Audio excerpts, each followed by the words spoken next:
Voici le ton de la halte qui invite à l'essentiel. Un ton de halte pour accueillir la nouveauté sans artifice ni faux semblants. Voici venu le ton du silence qui désencombre, de l'inquiétude, de l'inutile, du superflu, de la peur et de la recherche des sécurités d'un passé récent. Voici venu le ton de la prière qui fait taire l'imagination, qui stoppe les courses folles dans lesquelles cette période d'incertitude nous embarque facilement.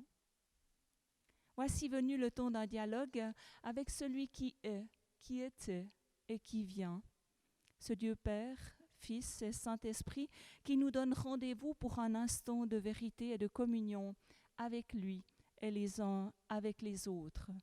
Sa grâce et sa paix nous sont données. Amen. Où que vous soyez et quelle que soit votre occupation, bonjour et bienvenue parmi nous et avec nous par écran interposé. Nous prions. Viens, Saint-Esprit, toi que je ne vois pas et qui dessille les yeux, toi que je n'entends pas et qui déplie les oreilles, toi dont j'ignore les chemins et qui ouvre nos routes, toi que je ne sens pas et qui est source de tout amour, toi dont je ne connais pas encore le visage et qui pour chaque être offre son nom. Ô viens, Saint-Esprit, souffle de Dieu, grand vent de liberté et de vie. Toi qui t'es posé sur le Messie et que le Fils expirant sur la croix a transmis aux humains. Ô viens, Saint-Esprit, puissant défenseur, remplis nos cœurs de ta présence et baptise-nous de feu. Amen.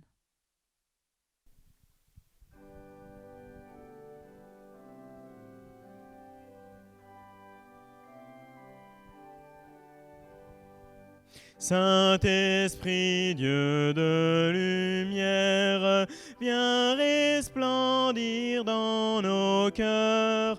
Nous serons avec nos frères les témoins du seul Sauveur. Fais-nous vivre en ta présence, revêt-nous de ta puissance et baptise-nous de feu. Esprit Saint, Esprit de Dieu, viens, Esprit de la promesse, défenseur venu d'en haut, sois vainqueur de nos faiblesses, donne-nous des cœurs nouveaux, fais-nous vivre en ta présence, revêt-nous de ta puissance et baptise-nous de feu.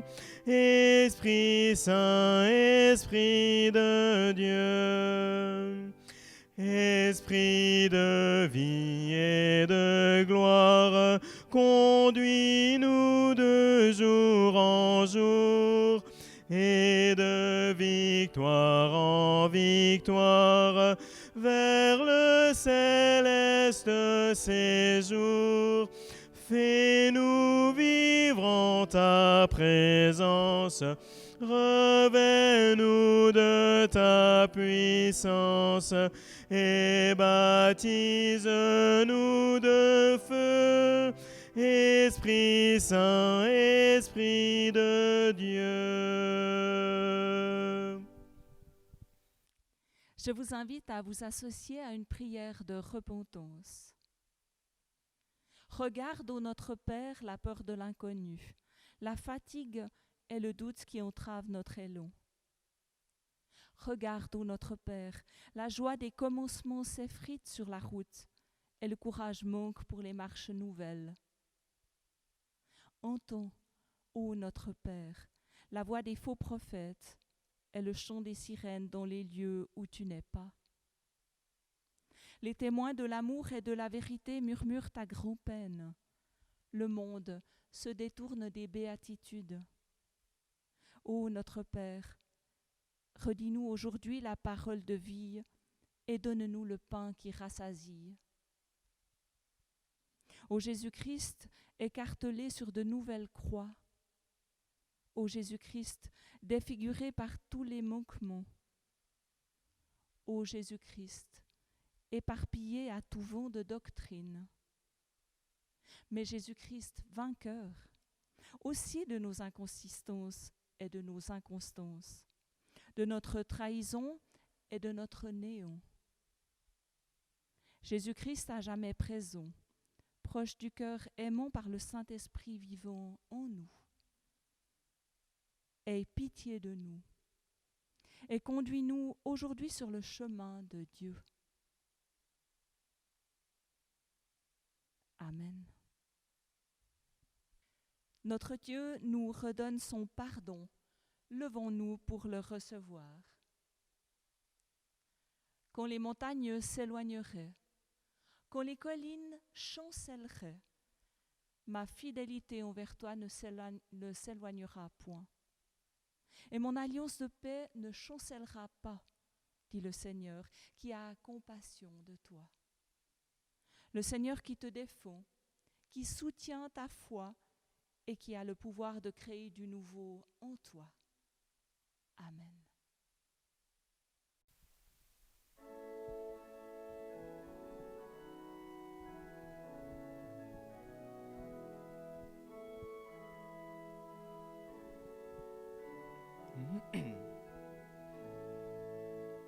Esprit du Seigneur, puissant défenseur, pouvoir vivant du Créateur, par Jésus-Christ, le Rédempteur, viens habiter dans notre cœur. Esprit du Seigneur, puissant défenseur. Esprit du Seigneur, soutien de la foi, viens ranimer celui qui croit, car nul ne peut, sinon par toi, proclamer Christ, Seigneur et Roi. Esprit du Seigneur, soutien de la foi. Esprit du Seigneur, ô force d'amour, fais-nous aimer à notre tour, que nous soyons par ton secours fidèles jusqu'au dernier jour. Esprit du Seigneur, ô force d'amour.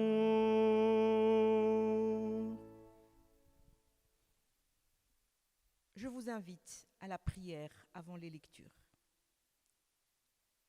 Seigneur, donne-nous ton esprit pour que nous sachions où aller quand nos chemins se perdent. Que faire quand notre avenir est incertain? Que pouvoir quand nous sommes au bout de nos forces?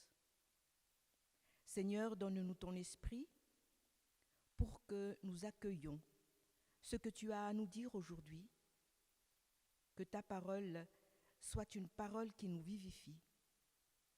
Alors Seigneur, que nous ne rations pas ce rendez-vous que tu nous donnes à l'écoute de ta parole, source de nouveauté.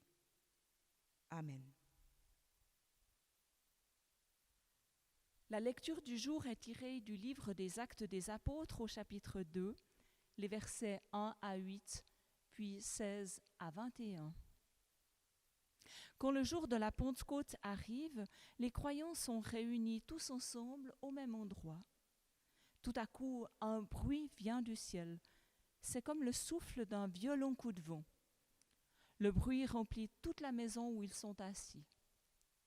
Alors ils voient apparaître des langues, comme des langues de feu. Elles se séparent et se posent sur chacun d'eux. Tous sont remplis de l'Esprit Saint et ils se mettent à parler d'autres langues. C'est l'Esprit qui leur donne de faire cela. À Jérusalem, il y a des Juifs venus de tous les pays du monde. Ils sont fidèles à Dieu. Quand ils entendent ce bruit, ils se rassemblent en foule. Ils sont profondément surpris parce que chacun entend les croyants parler dans sa langue. Ils sont très étonnés et pleins d'admiration. Et ils disent « Tous ces gens qui parlent sont bien des Galiléens. Alors, comment chacun de nous peut-il les entendre parler dans leur langue maternelle ?» Amen.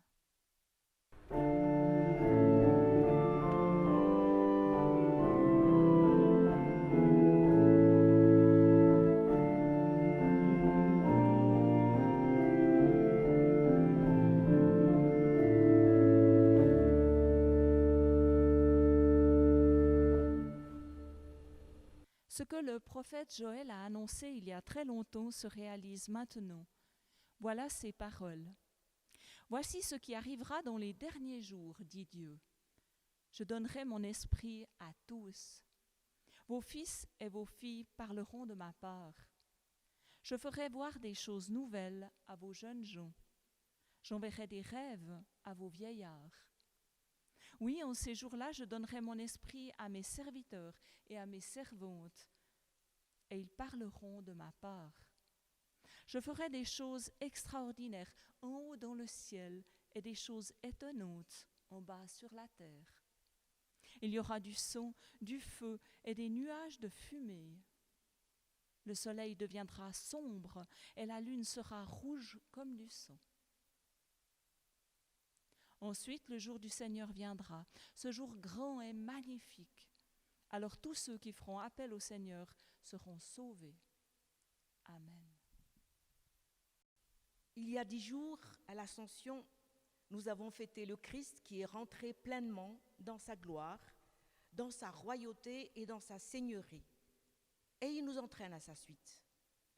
Et nous avons donc l'assurance qu'en étant entraînés à sa suite, il nous sort de nos limites. Et c'est cela que nous fêtons à Pentecôte. Pentecôte, c'est l'anniversaire de l'Église. Et en ce jour anniversaire, eh bien, nous fêtons aussi le déconfinement, la sortie de nos limites. Alors oui, pour la protection des uns et des autres, il y a des règles à respecter, mais la Pentecôte nous invite à fêter la sortie de nos limites humaines, trop humaines. Et cette fête est sous le signe d'une promesse. Juste avant de monter au ciel pour siéger à la droite du Père, Jésus promet le Saint-Esprit à ses disciples.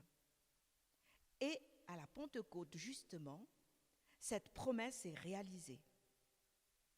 Une promesse qui court déjà dans l'Ancien Testament, comme nous l'avons entendu à travers les promesses de Joël, relues tout à l'heure. Parce que la Bible est un livre de promesses. Et les promesses de Dieu, pour nous, traversent toute la Bible. Et il y en a pour toutes les situations. Il y en a pour toutes les histoires de vie. D'ailleurs, en Ésaïe 46, Dieu déclare « Ce que j'ai dit, je le fais arriver.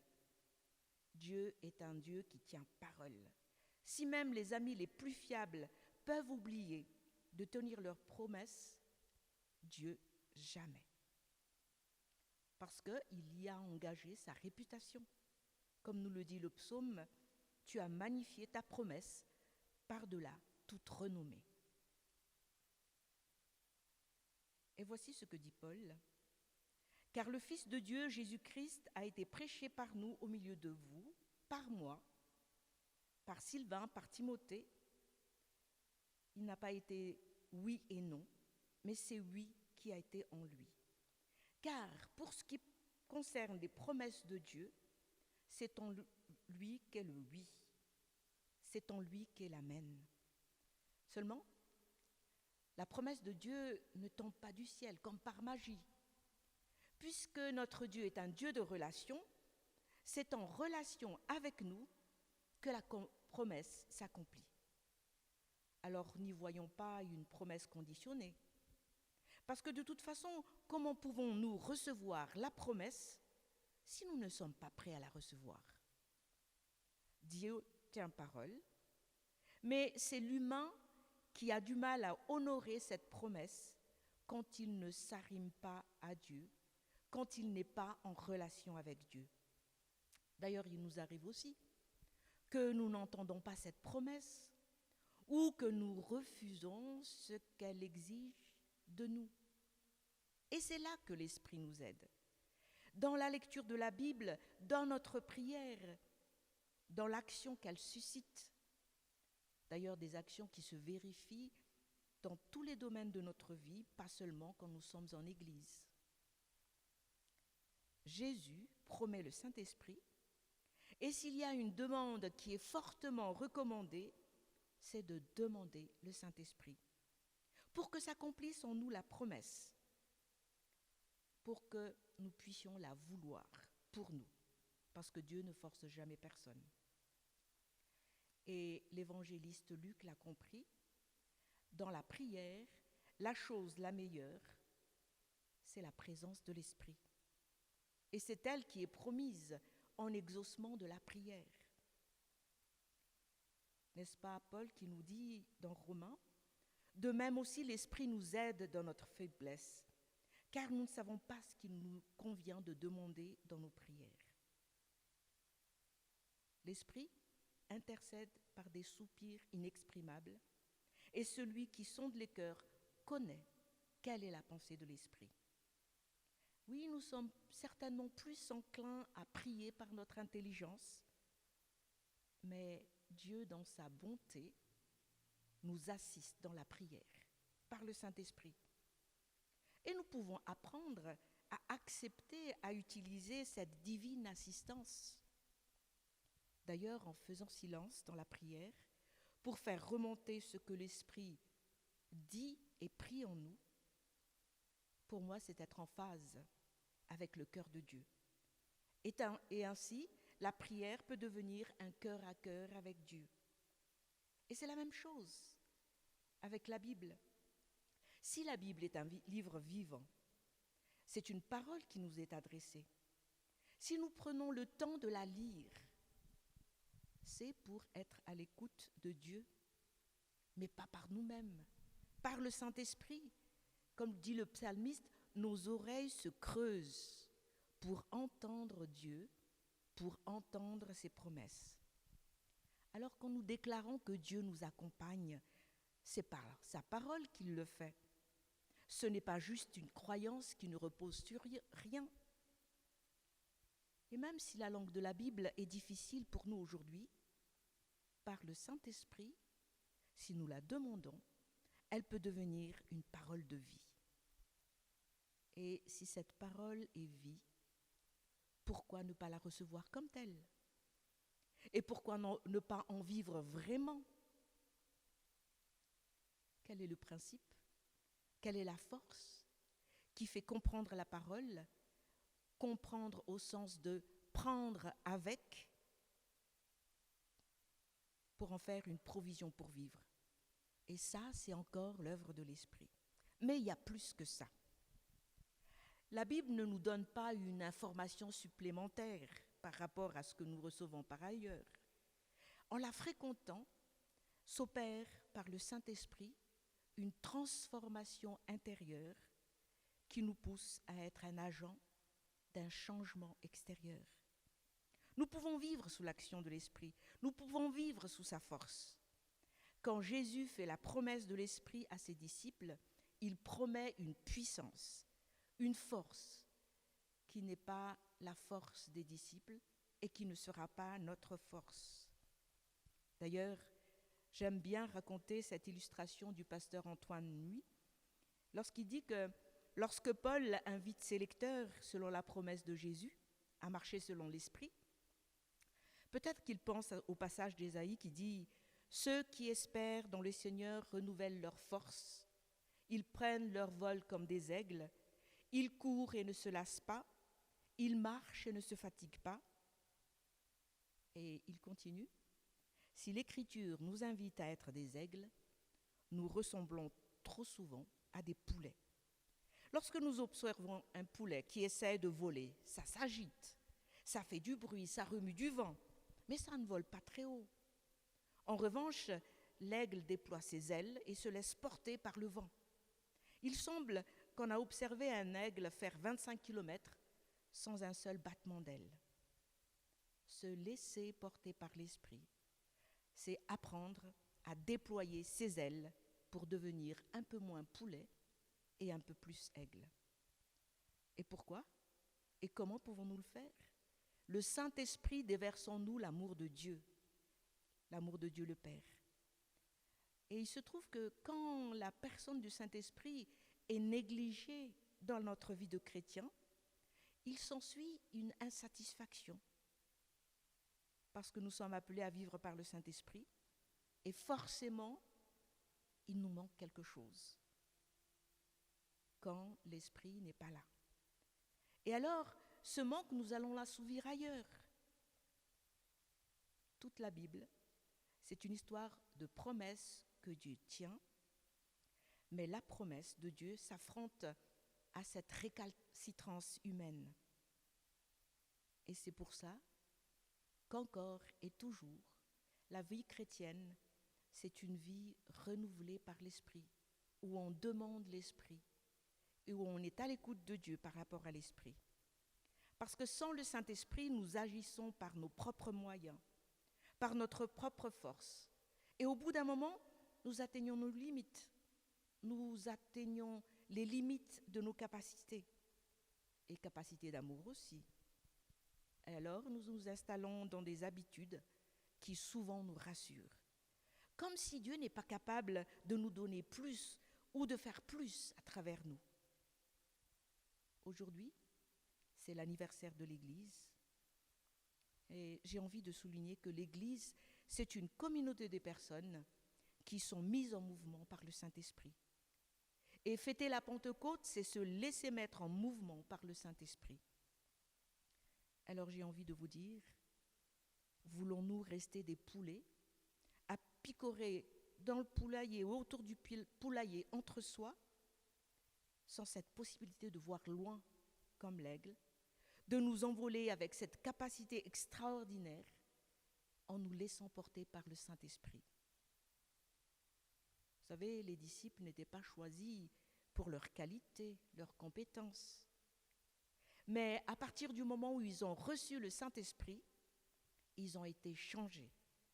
Ils ont été qualifiés pour être envoyés, apporter au monde la bonne nouvelle du Christ crucifié et ressuscité. Car oui, le Saint-Esprit fait des non-qualifiés, des audacieux qui manifestent l'amour de Dieu dans leur vie, cet amour qui est déversé dans leur cœur et dans nos cœurs par le Saint-Esprit. Amen.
je vous invite à la prière d'intercession. Esprit de Dieu, viens prier en nous. Tu es lumière et porteur de lumière. Tu es souffle et porteur d'élan. Esprit de Dieu, viens prier en nous. Tu es l'esprit qui forme les prophètes. Tu suscites les apôtres. Tu donnes puissance aux témoins de la foi. Esprit de Dieu, viens prier en nous. Tu rends intelligents ceux qui cherchent. Tu diriges ceux qui errent. Tu consoles ceux qui sont tristes et tu fortifies les faibles. Tu panses les blessés. Tu redresses les déchus. Tu rends droit ce qui est faussé. Tu donnes courage aux craintifs. Esprit de Dieu, viens prier en nous. Tu calmes les emportés. Tu adoucis les cœurs durs. Tu affermis les fidèles. Tu gardes les croyants. Esprit de Dieu, viens prier en nous. Alors nous t'en supplions, que notre communauté, que ton Église reçoive un nouveau souffle pour faire la différence dans ce monde qui a besoin de changement. Pour tous ceux et toutes celles qui souffrent de la situation causée par ce virus, dans leurs relations, dans leur travail, dans leur corps, dans leur âme, sois non seulement le consolateur, mais aussi celui qui ouvre dans les vies un nouveau chemin, un nouvel horizon. Par ta puissance de vie, ô Esprit, tu fais toutes choses nouvelles. Alors viens nous vivifier par tes dons bienfaisants. Embrase nos cœurs du feu de ton amour, que nous puissions dire « Abba, Père », et qu'alors nous puissions dire ensemble « Notre Père qui es aux cieux, que ton nom soit sanctifié, que ton règne vienne, que ta volonté soit faite sur la terre comme au ciel. Donne-nous aujourd'hui notre pain de ce jour. Pardonne-nous nos offenses, comme nous pardonnons aussi à ceux qui nous ont offensés. Et ne nous laisse pas rentrer en tentation, mais délivre-nous du mal, car c'est à toi qu'appartiennent le règne, la puissance et la gloire, au siècle des siècles. Amen.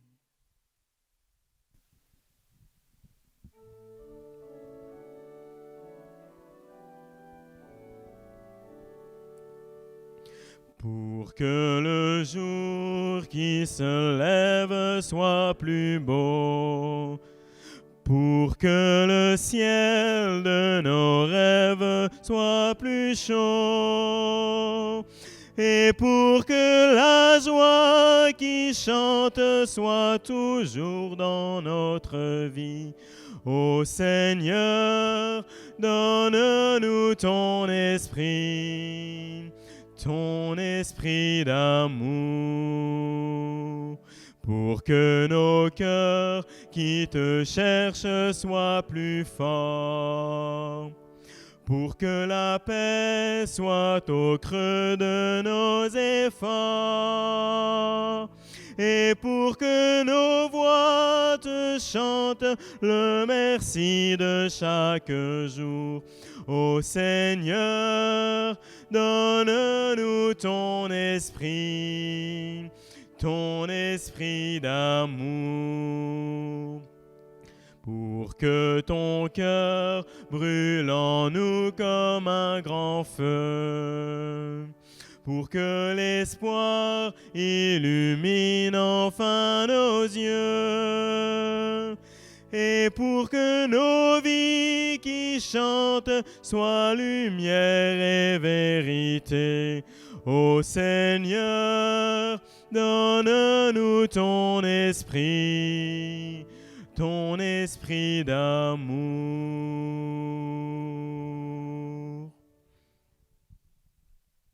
L'apôtre Paul a écrit aux chrétiens d'Éphèse: Dieu, dans sa bonté, m'a donné d'être serviteur de la bonne nouvelle grâce à l'action de sa puissance. C'est pourquoi je me mets à genoux devant le Père, de qui toute famille reçoit son nom dans les cieux et sur la terre. Oui, je lui demande qu'il vous rende fort par son esprit, tellement sa gloire est grande. Ainsi, vous pourrez être des chrétiens solides. Que le Christ habite dans vos cœurs par la foi. Partagez vos racines dans l'amour et soyez solidement construits sur cet amour. Alors, vous serez capable de comprendre avec tous les chrétiens la largeur, la longueur, la hauteur et la profondeur de l'amour du Christ. Vous connaîtrez cet amour qui dépasse tout ce qu'on peut connaître. Vous recevrez toute la vie du Dieu Père, Fils et Saint-Esprit, et il habitera totalement en vous. Amen.